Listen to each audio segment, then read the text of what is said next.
My son, the comedian? This is just one of many stories about my son Mark, not his real name. This happened in 2006. Our family had moved halfway across the country for my husband's job. We all loved our new house, the town we lived in, and had many new friends in our neighborhood. Our next-door neighbors had a son the same age as Mark who was also named Mark. Not relevant, just interesting.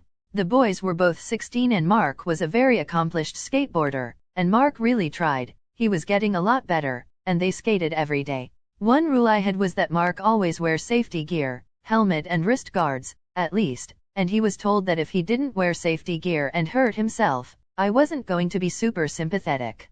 With that being said, you know exactly what happened. Yep, Mark fell. He didn't think it was too serious, so he shook it off and kept skating. When he came in for dinner, he casually tells us about falling and that his wrist was sore. We gave him some ibuprofen and an ice pack, and ate our dinner. Mark complained for 2 days that his wrist still hurt. He still skated every day, so we didn't think it was a serious injury, but by the 3rd day, I took him to a walk-in clinic. On the drive there I told Mark, do not tell them you fell 3 days ago, because that might look suspicious and they would ask a lot of questions, i.e., why did we wait, did we hurt him, etc. And Mark was good with this. Little did I know. We get to the clinic and check in. They take us back to a room almost immediately. Not a busy evening.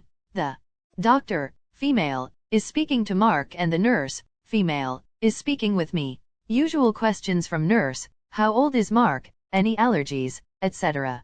The doctor is speaking with Mark, same kind of questions, but then she asks how did he hurt his wrist, and my son, in a very clear and loud voice, says, I was jacking off and was really going at it and knocked over a lamp.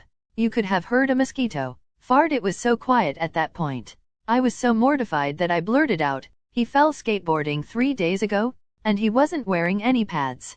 Mark had the biggest smile, and tells the doctor and nurse, but my story is why I'm more funny. The doctor and nurse laughed. He didn't break his wrist, it was sprained and he had to wear an splint. Every time we went back to that clinic, everyone called my son Jack.